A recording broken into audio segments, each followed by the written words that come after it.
There is a system behind every form of wealth, not a formula to follow, but a frequency to become. And today, you won't just understand it, you will remember it.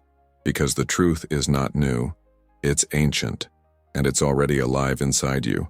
Neville Goddard taught something so subtle, most overlook it, that all wealth, yes, all of it, begins in the imagination. It is not earned, and it is not attracted in the way we've been conditioned to believe. It is assumed. That word, assumed. Not wished for, not worked for. Assumed. Like the body assumes warmth when the sun touches the skin. Like the soul assumes safety when it remembers it was never separate. Wealth is not outside of you. It's the echo of what you've already accepted within. And yet, so many find themselves stuck. Not because they don't dream, but because they keep checking their bank account to see if the dream is real. They keep looking outside to measure an inside transformation. This is the unseen blockade. You're reacting to the 3D world, waiting for signs, for validation, for proof, instead of generating from the 4D state, the inner field where reality is seated. But the truth is, if you're waiting, you're not creating. If you're hoping, you're not assuming. And that subtle difference is what divides those who manifest consciously from those who remain trapped in the cycle of effort and delay. There's a silent desire you carry, a deep longing to prosper, to feel free, to live from expansion. But something inside has been taught that money means pressure, that success might come with loss, that wealth might bring loneliness. So, without realizing it, you protect yourself from the very thing you pray for. You want more, but you fear what more might cost. You ask for abundance, while silently associating it with struggle, with judgment, with the risk of losing peace. This isn't weakness, it's programming. As Dr. Bruce Lipton reminds us, the subconscious mind, the silent driver of our behavior, controls 95% of our reality, and most of it is programmed before age 7. That means you could be living with a financial blueprint that isn't even yours, a vibration inherited from your environment, a feeling encoded in your nervous system before you could choose. So now, even as an adult seeking awakening, you're still running on childhood scripts of not enough and too much is dangerous. But you are not that script, you are the author. And it's time to edit the story out, not by force but by frequency. Wealth is not pursued, it is installed as identity. This is the reframe.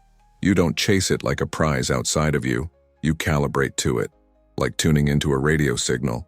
The music of wealth is already playing. It's not missing, it's just broadcasting on a different station than the one your fear has been listening to. This is not poetic theory. It's practical spiritual science. The body hears the belief before the mind does. The field responds not to what you say, but to what you accept as truth in silence. So today, we begin a return, not to new knowledge, but to an ancient knowing. That the way to manifest wealth is not to convince the world, but to align so deeply within that the world can't help but rearrange itself in your image. You're not trying to become rich. You're remembering that you already are, and everything else is just the mirror catching up. There's a truth you've felt but maybe never fully understood. Much of what blocks your abundance has nothing to do with your conscious desires. You can want more, dream vividly, speak affirmations with clarity, and yet, if your inner identity wasn't built in safety, wealth will always feel like a threat. Because we don't manifest from what we say, we manifest from where we speak. Most people try to manifest wealth from the voice of their inner child, the part that was wounded, dismissed, or taught that more was either dangerous or impossible. That child might still believe that asking for too much will lead to abandonment, that receiving fully will come with a cost, and without realizing it, your wealth identity is being filtered through fear instead of sovereignty. You think you're dreaming big, but you're protecting yourself from a reality that once hurt you. Attachment wounds don't just affect relationships. They write the laws of your nervous system, including how much you believe you're allowed to receive. That means the fear of wealth can often be greater than the desire for it. Not because you don't want it, but because you've never felt safe having it. You see, your subconscious doesn't care about the goal. It only cares about safety. And if wealth was once associated with chaos, rejection, judgment, or instability, then your mind, with all its power, will work quietly to keep it out. Not to punish you, but to protect you. It thinks it's saving you. This is why some people earn more but lose it quickly, why others sabotage opportunities, why even when success arrives, the body tenses instead of celebrates. It's not that you're not worthy. It's that your soil wasn't conditioned to hold the sun of abundance. You've been planting the seeds of wealth in emotional ground that fears light. But this can be changed, not by effort, but by feeling. Start here. Feel safe with more, not in thought, but in sensation. Let your body breathe as if more is normal. Let your chest open as if luxury is natural. Let your nervous system relax in the presence of prosperity, not as a fantasy, but as a frequency you can hold. This is how you begin to recondition the soil. This is how you begin to let in what was never withheld, only postponed. Wealth doesn't ask you to be perfect. It asks you to be prepared. And preparation begins with the feeling that having more doesn't mean losing yourself, that abundance doesn't require abandonment, that safety and success can share the same breath. You're not blocked. You're just learning to feel safe in the light you've always carried. You've seen the advice. Close your eyes. Imagine the life you want. Feel it as if it's already done. And you've tried. You've built images in your mind of wealth, of freedom, of joyful success. But something feels off. The picture is there, but the power is missing. And quietly, a doubt creeps in. Why isn't it working for me? It's not that you're doing it wrong. It's that you're visualizing from the wrong place. Most people imagine their future from a vibrational state of absence. They build beautiful castles, but with the brushstroke of lack. They imagine the outcome, but the emotional energy underneath is still hoping, still wishing, still doubting. So the subconscious mind, the true architect of reality, receives a different instruction. I don't have this yet. Visualization, when done from emptiness, becomes a performance, a mental rehearsal for a reality that still feels separate. This is why it fails, because the universe doesn't respond to pictures. It responds to vibration. And your vibration is not the image. It's the identity behind the image. This is where the Pygmalion effect speaks loudly. Your internal belief about yourself becomes the container for your outcomes. Not just what you see, but who you believe you are inside the scene. Are you pretending to be wealthy? Or are you remembering that wealth is your natural expression?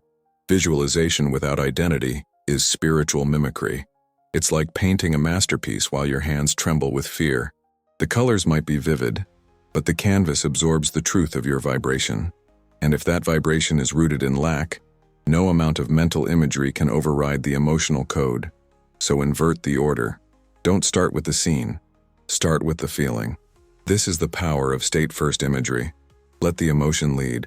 Let the body whisper, I already am. Let the breath slow, not because you're trying to get somewhere, but because your nervous system knows you're already there.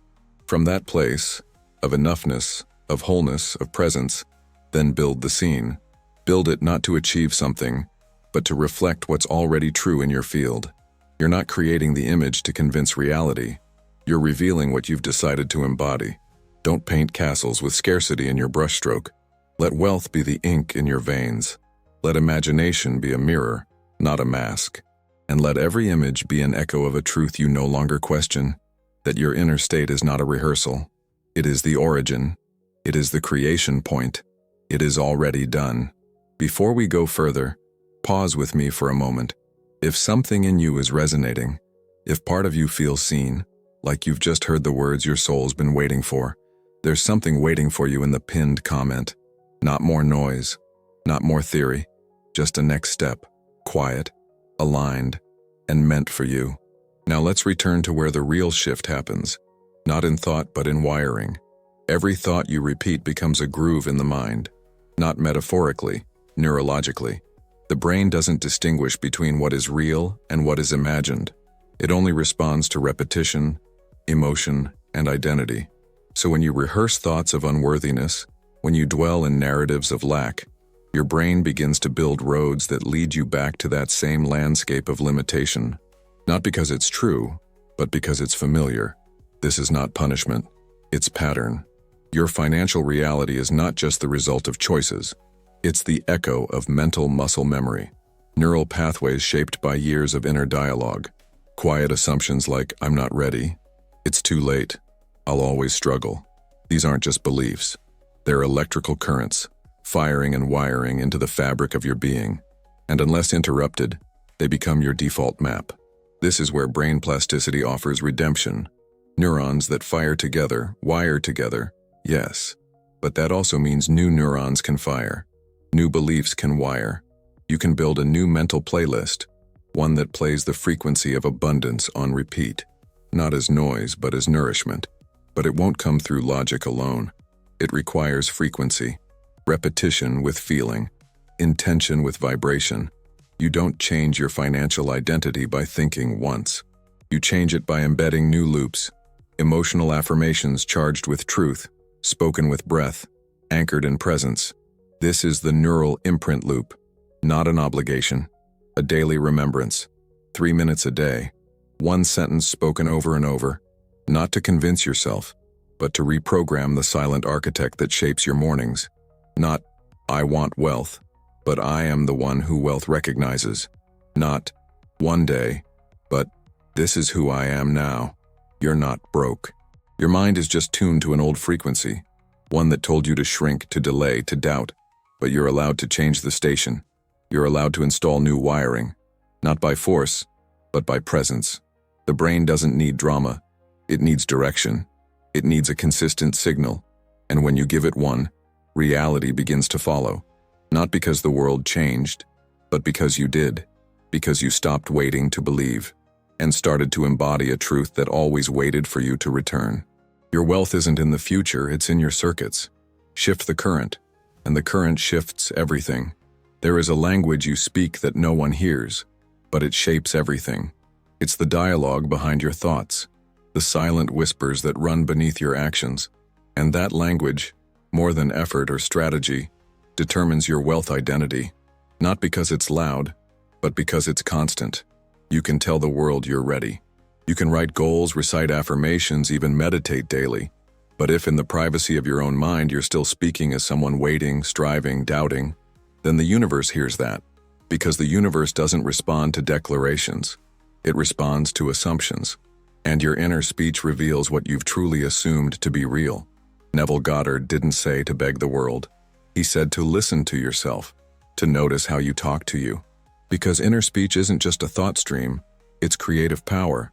It's the energetic command center from which reality receives its orders. And most are speaking to themselves as if they're still at the gate, not already inside the kingdom. This is the internal fracture. Speaking like a beggar but dreaming like a builder. Wanting the mansion, but narrating your life like you're still outside. You don't need louder affirmations. You need aligned conversations. Words that match the worthiness you've been born with, not the scarcity you were taught. Imagine this. What if every thought you directed inward was overheard by your reality? Not judged, just translated into form. Would you speak differently? Would you choose differently? Would you listen with more care? This is where the shift happens. In the quiet, not by saying more, but by saying differently. By rehearsing wealth inwardly, not out of desperation, but from identity. This is auditory rehearsal, not performance. Presence. A decision to speak riches into the silence until the silence starts to echo them back. The truth is, your assumptions are not invisible. They are loud in the language of life. Every conversation you have with yourself is a prophecy. Every inner sentence a spiritual blueprint.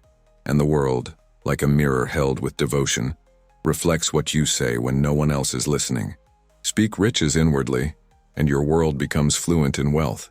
Speak as if you already are, and the universe, with no resistance, begins to agree.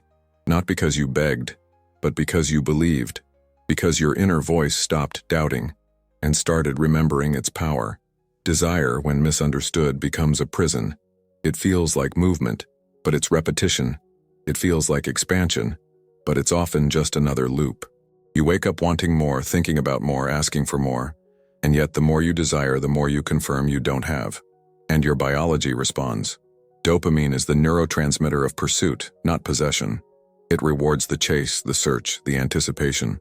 So when you live in a constant state of wanting, your nervous system becomes addicted to the distance between you and the thing. The mind receives its pleasure not from having, but from reaching. And this is where the trap sets in. You begin to identify with the one who's always almost there. the one who's working on it, the one who's getting closer, but never quite arriving. Not because you're cursed, but because your emotional chemistry is wired for the search, not the possession. The field doesn't reject your manifestation. It mirrors your frequency. And if that frequency is "I want," it will give you more wanting. This is why so many stay poor, not in material, but in embodiment. They've built an identity around pursuit, around not yet, around someday. And in doing so, they mistake spiritual hunger for spiritual alignment. But the soul doesn't thrive on longing. It expands through presence, through arrival, through silent ownership. The shift is subtle but sacred. It happens when you stop knocking on the door and start living as if you're already inside the room, not pretending, not hoping, but relaxing into the reality where the desire is already fulfilled, where there's no need to chase what is already held. This is the essence of silent possession, a meditative state where there is no asking, no effort, only presence, only the vibration of having. And when the body learns to relax in that state, the brain rewires, the chemistry adjusts, the external begins to match the new internal tone, because the universe doesn't respond to noise, it responds to coherence. So if you've been chasing, longing, affirming without peace, this is not a failure. It's an invitation to step beyond the dopamine loop, to stop rewarding the feeling of almost, and to begin living from the sacred stillness of already. When you stop knocking, you realize the door was never locked. It was waiting for you to stop moving, to become still, to feel the room you were always meant to occupy, not through effort, but through being, through arrival, through trust. There's a moment in every seeker's path where the learning becomes a disguise. You've read the books, watched the teachings, spoken the mantras, and still, something inside feels incomplete, as if knowledge alone can't unlock the door, as if the more you search, the further you feel from the actual experience of wealth, of impact, of being fully alive. This isn't failure, it's a mirror, because the mind loves to stay in the process. It loves the idea of becoming, as long as it doesn't have to arrive. And so many spiritual entrepreneurs, consciously evolving beings, fall into a quiet illusion.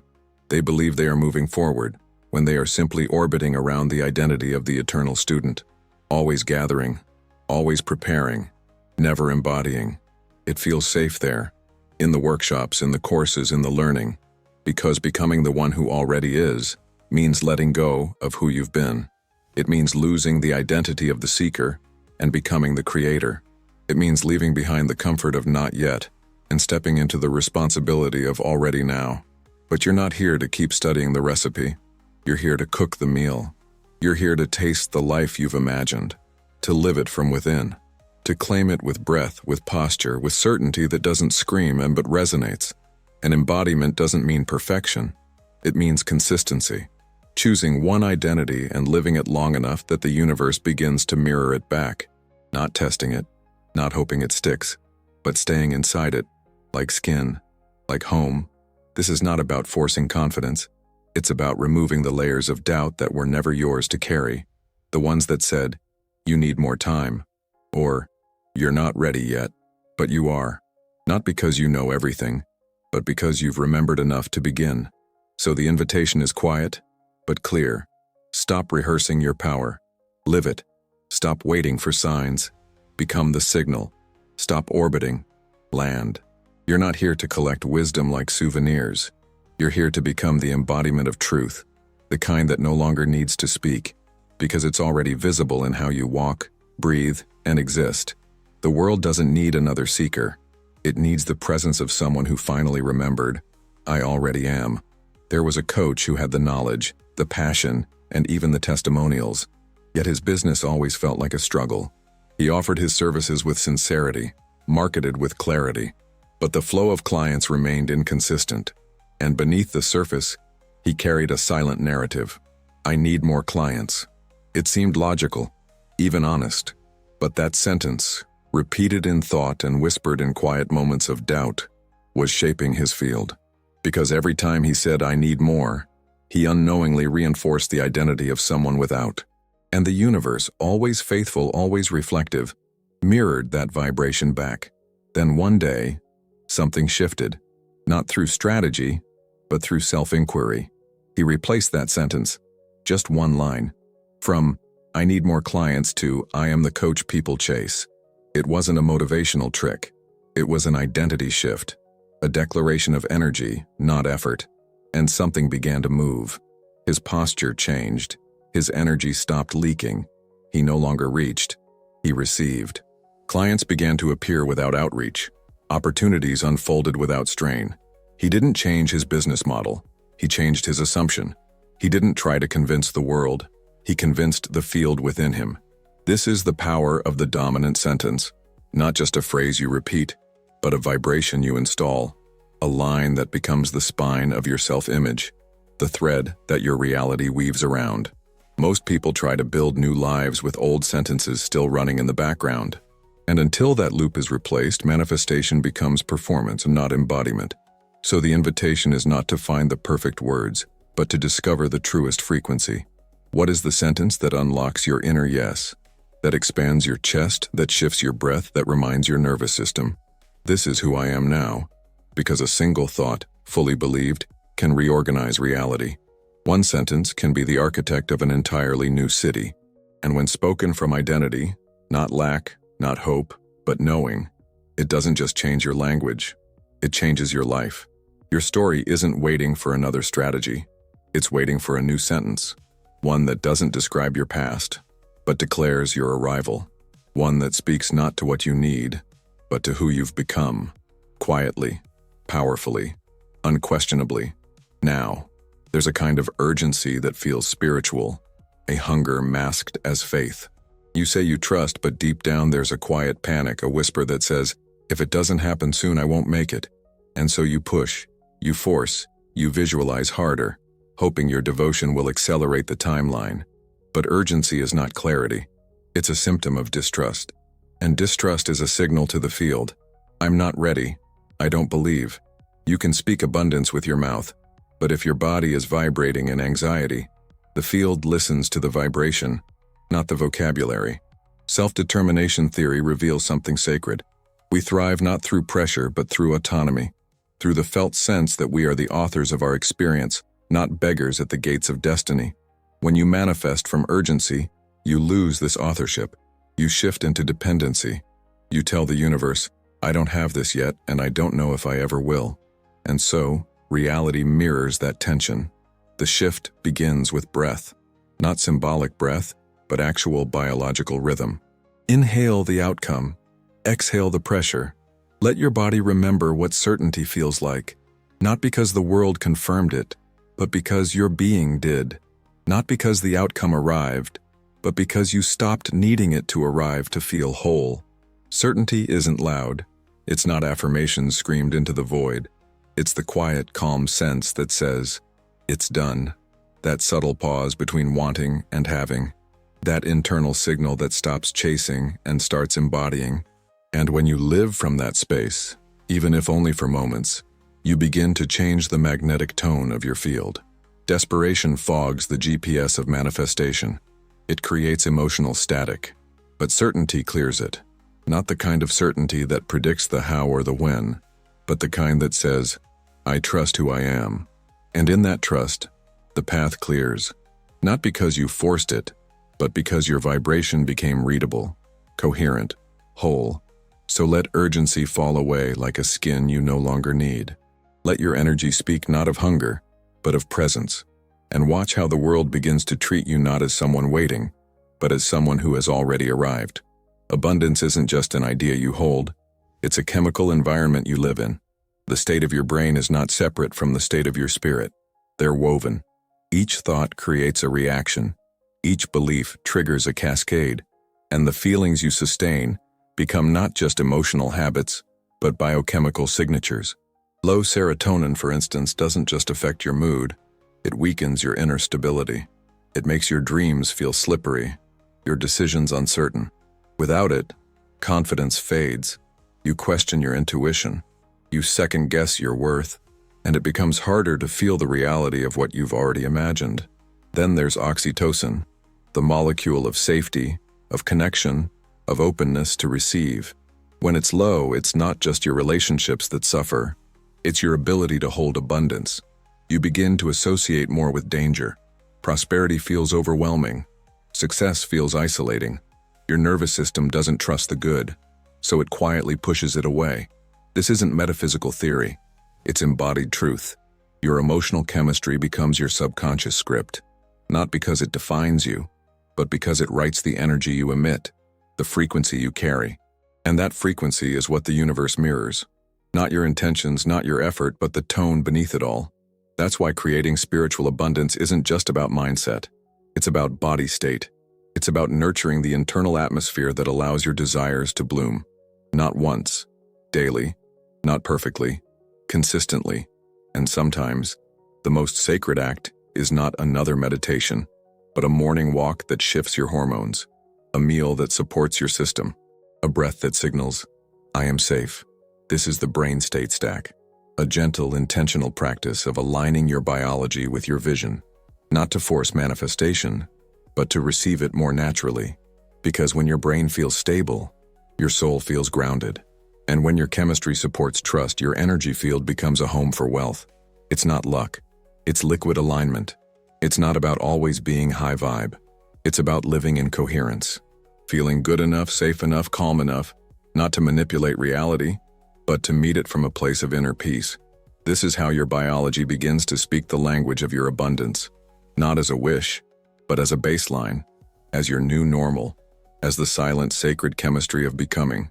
Manifestation isn't magic, it's memory, not of the past, but of who you truly are before the world told you to wait. Neville Goddard's teachings don't ask you to fight for your desires. They invite you to enter the version of you where the desire is already lived. Not someday, but now. Not with pressure, but with presence. Step 1. Construct the scene. Not just any scene. One that implies your desire has already unfolded. Not the moment of getting the thing, but the after, the casual, quiet normalcy of it. You're not imagining the check arriving. You're imagining sitting in your kitchen, feeling the freedom it brings. You're not visualizing applause. You're hearing your own breath, steady and calm, knowing you've already become what you once hoped to be. Step 2. Feel it before sleep. Not just in your mind, but in your breath, in your belly, in the quiet between thoughts. This is the state akin to sleep. The portal where the conscious surrenders and the subconscious takes the lead. This is where the scene drops in, not as wishful thinking, but as identity. Let it sink in. Let it wrap around you like a coat that already fits. Step 3. Repeat it as identity, not as performance. You're not doing it to get something. You're doing it because it's who you are. Because you're no longer visiting this version of you. You're living from it. Every repetition is not a request. It's a reinforcement. A remembering, a return. You don't hope your future exists. You enter it like déjà vu, like something you've felt before and are simply stepping back into, like a dream you've already dreamt, but this time you're wide awake. This is not fantasy. This is frequency. This is the daily grounded act of stepping out of the mind of delay and into the heart of completion. You're not waiting for the scene to be true. You're allowing it to shape you. And in that shaping, the outer world begins to bend. Not because it's impressed, but because it's obeying the new architecture of your being. Reality bends to the one who doesn't blink, to the one who sees what others don't because they're not looking with eyes, but with embodiment, with faith that has already become form, with identity that no longer flinches. This is how you don't just create your future, you inhabit it, fully, quietly, powerfully. Now, you weren't meant to earn it, just to claim it. You weren't born to chase wealth. You were born to express it, not as something to attain, but as something to allow. Neville Goddard taught that the world reflects who you are, not what you do. And who you are beneath the noise is already whole. Wealth isn't a finish line. It's the echo of an inner state, the result of identity, not effort. And when you embody that truth, quietly without trying to prove anything, life adjusts, not to reward you, but to match you. Dr. Bruce Lipton's work shows it clearly. When your subconscious shifts, your biology, your behavior, and your reality follow. You're not trapped by genetics or the past. You're shaped by the story you choose to tell now. So let the story change. From striving to receiving, from hoping to embodying. You are the source, the signal, and the script. The delay ends when you stop seeking confirmation and start walking in certainty. You don't need to be louder, just clearer. You don't need to do more, just align deeper. The world isn't waiting to give you permission. It's waiting for your presence. Claim it, because it's already yours. And when you're ready for the next alignment, check the pinned comment. There's something there your future self won't want you to miss.